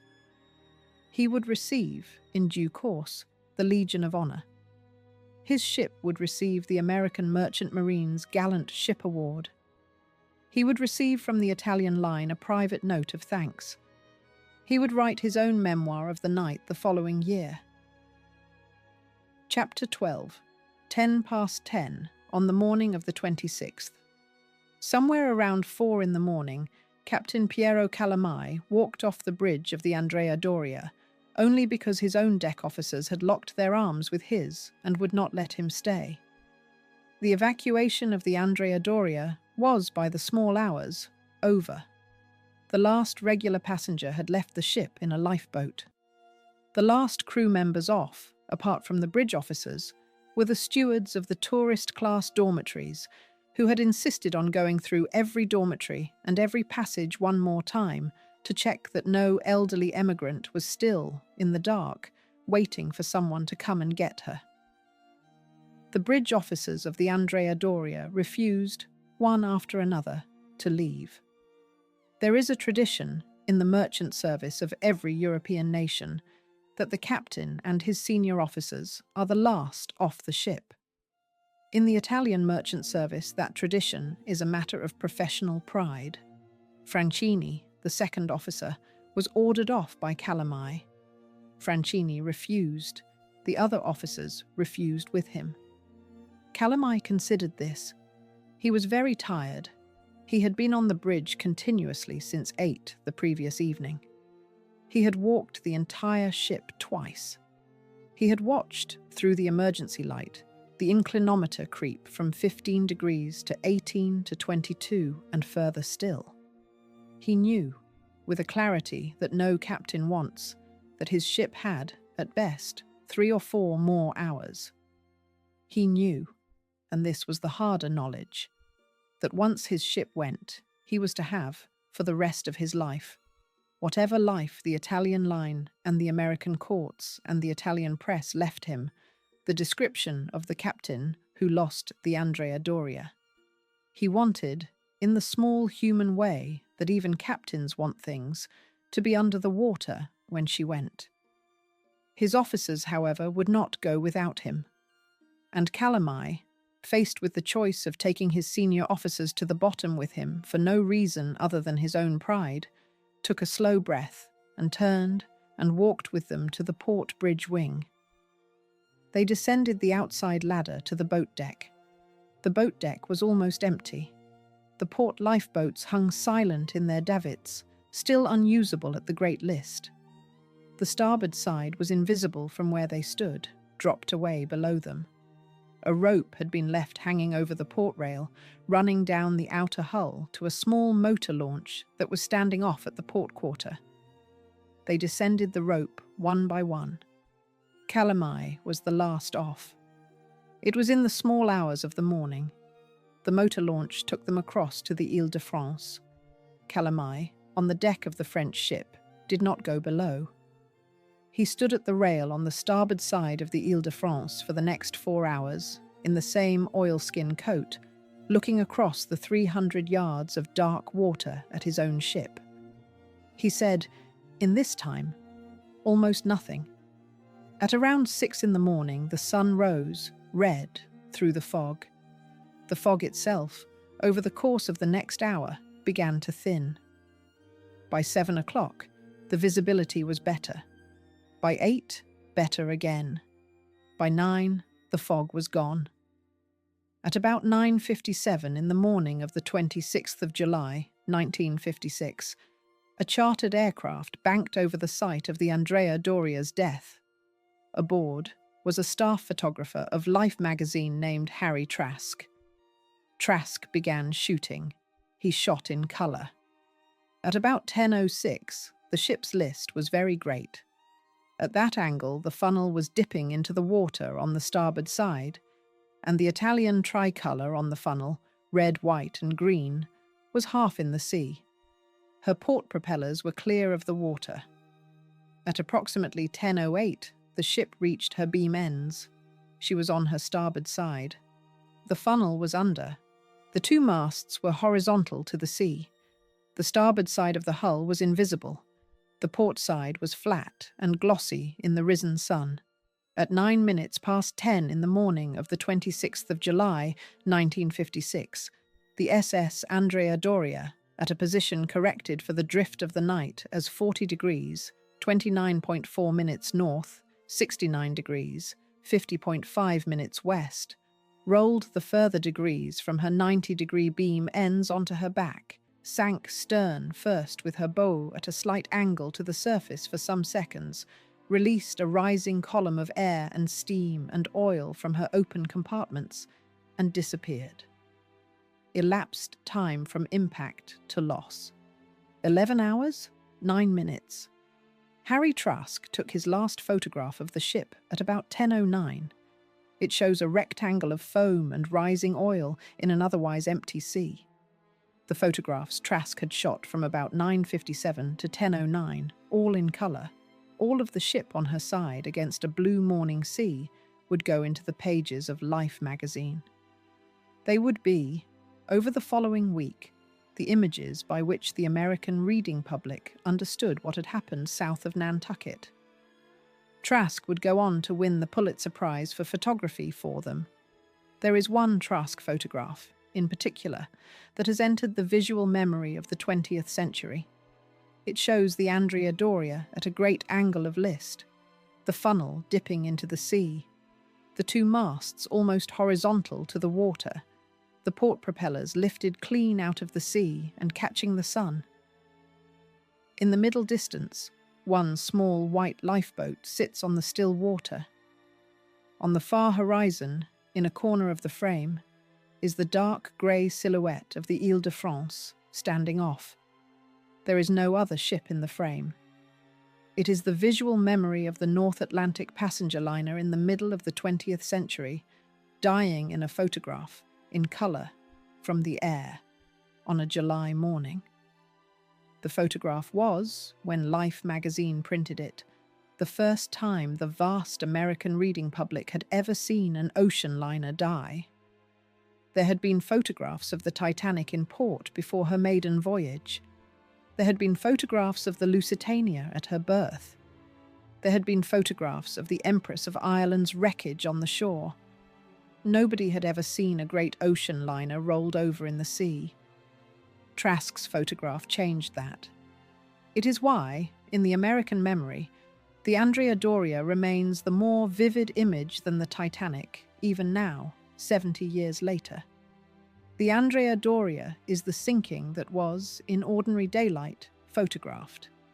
Somewhere in the same hours, on the crushed foredeck of the Stockholm, a Spanish-speaking Swedish night watchman named Bernabe Polanco Garcia had found a 14-year-old girl in a nightdress calling in Spanish for her mother. She had a broken arm. She had, otherwise, no injuries. She had thought she was still on the Andrea Doria until he told her she was on another ship. Her name was Linda Morgan. Chapter 13. 46 dead, 1,660 saved. The dead on the Andrea Doria were 46, and the dead on the Stockholm were 5, and every one of the 46 lost on the Doria was killed in the first minute or in the impact zone from which they could not be moved. There is a temptation, in the histories of the sinking, to say the death toll was low. 46 out of 1,706 aboard. 2.7%. It is a low percentage for a great modern ship going down at sea. Compare it to the Titanic, at more than 2/3 lost. Compare it to the Empress of Ireland, at 70%. Compare it to the Lusitania, at 3/5. The Andrea Doria is, on the raw percentages, the least deadly of the century's great sinkings. The percentages tell only part of what happened. The 46 dead on the Andrea Doria were, almost every one of them, dead within the first 2 minutes of the collision. They died in the 2 minutes because they died in the impact zone. 26 of the 46 were in the upper deck first-class cabins on the starboard side, between frames 155 and 173. Camille Cianfara, of cabin 54. His 8-year-old daughter, Joan, of the same cabin. Mrs. Jeanette Carlin, in cabin 56. Others in the adjacent starboard first-class cabins along the whole band of hull that the Stockholm's icebow had swept. 4 more of the dead were in the tourist-class dormitories forward on the lower decks, killed by the impact itself as the collision force ran through the shared bulkhead into the crowded rooms. They were emigrants going to relatives in New York and Brooklyn. 2 more of the dead were first-class passengers who died on the boat deck of heart attacks in the 15 minutes after the collision. 11 of the dead drowned in the water or were killed by falling debris while trying to descend the ship's hull on ropes, knotted sheets, and cargo netting between about 11:30 and 1:30 in the morning. Most of them were older or infirm. Some of them were foreign nationals who did not understand the shouted instructions of the stewards. Some were children of tourist-class emigrant families whose small hands could not hold to the rope in the fog. 3 of the dead were crew, trapped in the machinery spaces or the printer's shop below by the twisted plate. Their roles were saloon steward, machinist, and printer's mate. The 5 dead on the Stockholm were all crew, and all of them were the seamen asleep in the forecastle at the moment of impact. They were, in the medical examiner's later phrase, killed by the collapse of the forecastle around them. Martha Peterson, whom Dr. Thur Peterson had freed from the wreckage of cabin 56 after 4 hours of continuous effort, died on the deck of the Ile de France a few hours after her rescue. Her injuries had been mortal. She had, however, been alive for the 4 hours of her husband's effort to free her. Her death is counted in the 46, though it took place some hours after the collision itself. By 6 in the morning of the 26th of July, every living person from the Andrea Doria was aboard another ship. The Ile de France had taken on 753. The Stockholm had taken on 545. The USNS Private William H. Thomas had taken on 158. The Cape Ann had taken on 129. The USS Edward H. Allen had taken on 77. And the tanker Robert E. Hopkins had picked up 1 lone survivor. Total saved from the Andrea Doria, 1,660. The contrast with the Empress of Ireland in 1914 is important. The Empress of Ireland had been struck in dense fog by a collier called the Storstad, in almost exactly the same manner as the Andrea Doria, a right-angled T-bone to the starboard side, a torn open coal bunker, an immediate list. The Empress of Ireland capsized in 14 minutes. Roughly 1,000 aboard had died. The difference between 14 minutes and 11 hours and the difference between 1,000 dead and 46 is not a difference of seamanship or fortune. It is, at bottom, a difference in the geometry of the flooding. The Empress of Ireland's coal bunkers admitted a very great volume of water very fast into the machinery space, and her metacentric height collapsed catastrophically. The Andrea Doria's fuel tanks admitted a smaller volume, more slowly, into a compartment structure that permitted her a slow 11-hour capsize. The Andrea Doria was, in the ordinary sense of the phrase, a well-handled ship in the worst possible geometry. The Empress of Ireland was a well-handled ship that a worse geometry had killed in 14 minutes. The mathematics does not care. The Ile de France arrived at her passenger terminal in Manhattan in the evening of the 26th of July. The Stockholm followed on the 27th at a slow limp, escorted by tugs. The Cape Ann arrived at Nantucket. The private William H. Thomas returned to her base. The Edward H. Allen returned to hers. On the piers of the North River, on the evening of the 26th, the flashbulbs of the New York press photographers went off in long, stuttering explosions of white light as the Ile de France's gangways came down. The survivors, in whatever they had been wearing when they left the Andrea Doria, some in Ile de France crew blankets, some in evening dress, some in mink coats over nightclothes, came ashore. Betsy Drake was there, and she was met by her husband, Cary Grant. Ruth Roman was there, and was reunited with her son, Dickie, in the following 24 hours. Linda Morgan was already by then in a hospital in Manhattan. Piero Calamai was there. He walked off the Ile de France in his oilskins, alone, at the very end of the queue. A pack of American reporters converged on him. He had no statement to give. Chapter 14. The Inquiry That Never Ruled. The Italian line filed a limitation of liability petition in the federal court for the Southern District of New York on the 31st of July, 1956. The petition was an ordinary maritime instrument. Under an American Act of Congress dating from the 19th century, a shipowner sued in an American court could limit its liability for damages arising out of a collision to the value of the ship after the collision, plus its unearned freight. This was an instrument designed originally to protect a small 19th century whaler from being ruined by his crew's claims.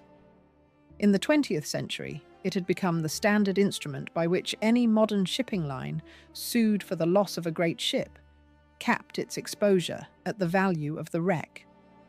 The value of the wreck of the Andrea Doria, more than 200 feet underwater and irrecoverable, was, on paper, minimal. The Italian line's petition claimed a total liability, for the sinking, of very close to nothing. The Swedish-American line, days later, filed an identical counter-petition. Its wreck, the Stockholm, was still afloat, but as a hull with a crumpled bow, her salvage value, in the terms of the Act, was also small. The two petitions between them meant that, on paper, the total damages exposure of both shipowners for the sinking of the Andrea Doria was almost nothing. The 400 survivors and heirs of victims who had by that time filed personal injury and wrongful death actions against both lines faced, if the petitions were granted, a pool of almost nothing to share out. The actions, in aggregate, sought damages of about $85 million, which is approximately $1 billion in the money of today. The federal court did not immediately rule on the petitions. Under the practice of the Southern District, before a limitation petition was decided, both petitioners had to submit to a pre-trial examination of every officer who had been on the bridge of either ship on the night in question. The examinations ran from the autumn of 1956 into the winter of 1957. Every officer of the Andrea Doria and every officer of the Stockholm gave a full deposition under oath. Captain Piero Calamai testified. He gave his testimony in Italian through a court interpreter. He conceded that on the visual sighting of the Stockholm at about 11:10, he had ordered a hard left rudder.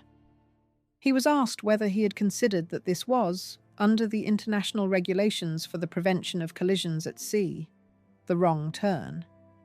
He replied, in effect, that in the picture in front of him at that moment, he had judged the maneuver correct. Second Officer Curzio Francini testified. He conceded that he had not, in the minutes between the first radar contact and the visual sighting, called Captain Calamai to the radar to plot the target himself. He was asked why. He said, in effect, that the captain had been on the bridge and could see the picture he saw. Third Officer Johan Ernst Carstens Johansson testified. He gave his testimony in Swedish through a court interpreter. He explained his radar plotting technique. He was asked whether he had checked the range scale on the radar in the 90 minutes before impact. He conceded that he had switched to 5 miles at 10:30 and had not checked further. He was asked whether he had, at any time before the visual sighting, understood the target to be at 4 miles rather than at 12 miles. He replied that he had not. He was asked whether he understood now that the target had, throughout, been at the shorter range. He replied that he did, but asked whether his own right turn had been the wrong turn. He said only, "I saw her over my starboard bow. That was the picture I had. I acted for the picture I had." Captain Harry Gunnar Nordenson of the Stockholm testified. He conceded that he had been below at the moment of the collision. He conceded that his ship had drifted 20 miles from her intended Great Circle track. He conceded that the eastbound track by common convention was north of the Nantucket lightship, not south, and that the Stockholm had been cutting the corner. Whether this was a normal Swedish-American line practice he described, in evidence, as a practice. The examinations ran for months. In the January of 1957, before the federal court had made any ruling, the Italian line and the Swedish-American line abruptly settled out of court. On the 8th of January, 1957, their lawyers announced, jointly, that both shipping lines had agreed to share the personal injury and wrongful death claims equally. Each line would contribute half of a combined pool of $6 million. Neither line admitted liability. Neither line admitted fault. The pre-trial examinations were sealed. The federal court's docket was closed. No verdict was ever handed down. No court in any jurisdiction ever ruled which ship was to blame for the collision of the 25th of July, 1956. The maritime profession waited and did not get the answer it had expected. And, in the years that followed, in the absence of a judicial ruling, the profession did what a serious profession does in the absence of a judgment. It reconstructed the case from the raw material. The most influential of those reconstructions came in the summer of 1971 in the United States Naval Institute proceedings. It was written by an author named Carruthers. The essay was titled, "Accidents Don't Happen." Its conclusion, worked out through a long technical reconstruction of the radar tracks and the timings and the turns, was one sentence. The ordering, by Third Officer Carstens Johansson of the Stockholm, of a 22.5-degree right turn at 3 minutes before the collision, was the final cause of the disaster. That turn, wrote Carruthers, was the last opportunity for either ship to avoid the collision, and the turn was the wrong one. Carruthers did not, and this is important, exonerate Piero Calamai. He noted plainly that Calamai's own left rudder at the visual sighting was also, by the rules of the road, the wrong turn. Both officers had held speed. Both officers had turned.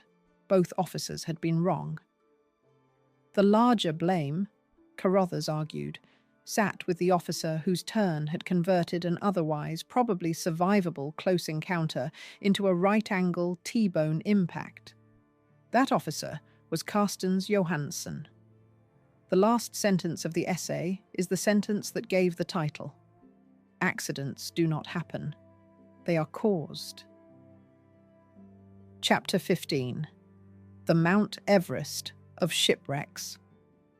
The Andrea Doria lies today at 40 degrees, 29.4 minutes north, 69 degrees, 50.5 minutes west, in 250 feet of water on her starboard side, 45 nautical miles south of Nantucket. She has been dived since the summer of 1956 by professional and recreational divers of half a dozen nations. She is, at 250 feet, at the extreme lower edge of what the recreational scuba diving community considers reachable. At that depth, A diver on ordinary compressed air is suffering the mental clouding of nitrogen narcosis and can spend only a very short time on the wreck before starting a slow, controlled ascent to avoid decompression sickness. The margin for error on the wreck of the Andrea Doria is measured in single seconds and single feet of depth. She has, since 1956, killed at least 16 recreational divers on her hull, most recently in the summer of 2015. The nickname the maritime diving community has for the wreck is the Mount Everest of wreck diving. The first professional expedition to her hull was in the summer of 1981, 25 years after the sinking, led by the American wreck diver Peter Gimbel. Gimbel's team reached the bank safe of the first-class Bank of Rome, cut it out, and raised it to the surface. The safe was opened live on American national television in 1984. Live cameras rolled. The safe was drilled. The safe was pried. The safe swung open.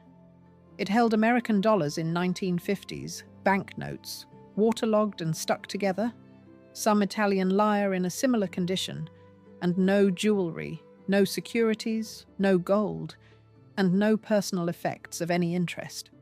The program ended with the money on the table. Peter Gimbel made one further expedition in 1985 and brought up, among other things, the Andrea Doria's ship's bell. Since Gimbel's expeditions, the wreck has been visited only rarely by professionals.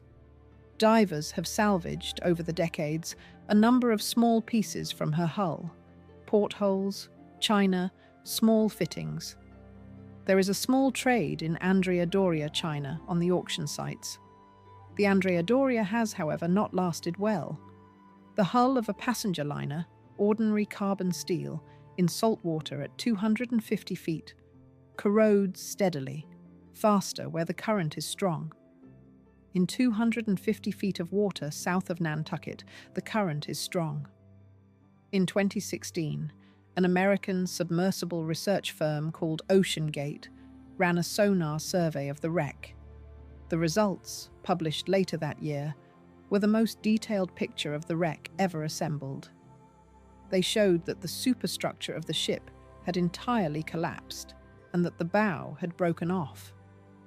The Andrea Doria has, in short, perhaps 20 or 30 more years as a recognizable shape on the seabed. She will then be, in the language of oceanographers, a debris field. The Stockholm outlived her Andrea Doria victims by very nearly 70 years.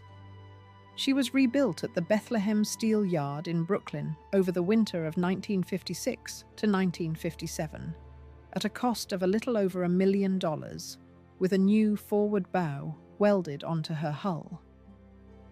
She returned to Atlantic service in April 1957.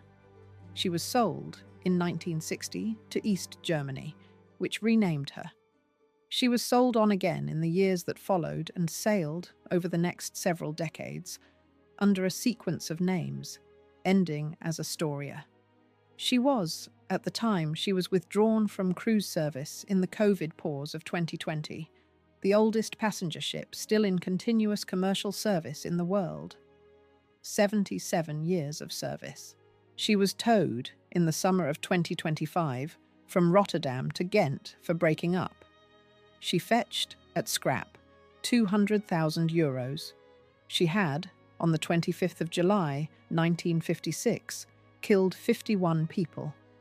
She was, at the yard in Ghent that summer, cut up for scrap over the following weeks. The Ile de France, the Frenchman who lit the sea, was retired by the French line in 1958. She was sold to a Japanese scrapper. On her way to be broken up, she was used as a set in the 1960 American disaster film The Last Voyage, on which a real superstructure and a real funnel of hers were toppled for the camera. It is a strange indignity that the ship that had rescued the Andrea Doria's survivors should end her working life pretending, on camera, to be a sinking ocean liner.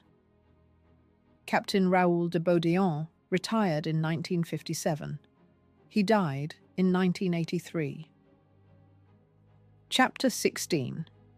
Before, I used to love the sea. Captain Piero Calamai came ashore in Manhattan on the deck of the Ile de France, in his oilskins, at the very end of the queue of survivors, refused to give a statement to the press, and in due course went home to Genoa. He was, in the following autumn, deposed in the American federal court.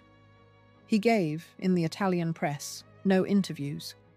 He gave, in the American press, no interviews at all. He retired from the Italian line in 1957, at the age of 60. He returned to Genoa. He lived, quietly, in the city for 15 further years. In that time he told a friend the sentence for which he is now remembered. Prima amavo il mare, ora lo odio. Before, I used to love the sea. Now I hate it. He died on the 9th of April, 1972, at the age of 74. His last words, at his daughter's account, were, "Are all the passengers safe?" 14-year-old Linda Morgan, who had woken on the crushed forecastle of the Stockholm on the night of the 25th of July, 1956, calling in Spanish for her mother, and who had been found there by the Spanish-speaking Swedish night watchman Bernabe Polanco Garcia, had been taken to a New York hospital and had, in the following days, learned in fragments that her stepfather Camille and her half-sister Joan had been killed in cabin 54, that her mother Jane had been pulled hours later from the twisted steel of the same cabin by the American chiropractor Dr. Thur Peterson and had survived, and that she herself was, in the American press, the miracle girl. She had recovered from her broken arm. She had, in the years that followed, married a lawyer named Phil Hardberger and had moved with him to San Antonio, Texas. Phil Hardberger became, later, the mayor of San Antonio. Linda Morgan Hardberger was, in those years, the First Lady of San Antonio, Texas. She rarely spoke in interviews of the Andrea Doria. She is, at the date of this account, still alive. The Andrea Doria, as a moment in the history of the 20th century, is the moment at which the ocean liner, as the ordinary form of long-distance transport, began to die. She had been launched at Genoa on the 16th of June, 1951. She had sailed on her maiden voyage on the 14th of January, 1953. She had died at 9 minutes past 10 in the morning of the 26th of July, 1956. In 1958, the first commercial jet flew across the Atlantic.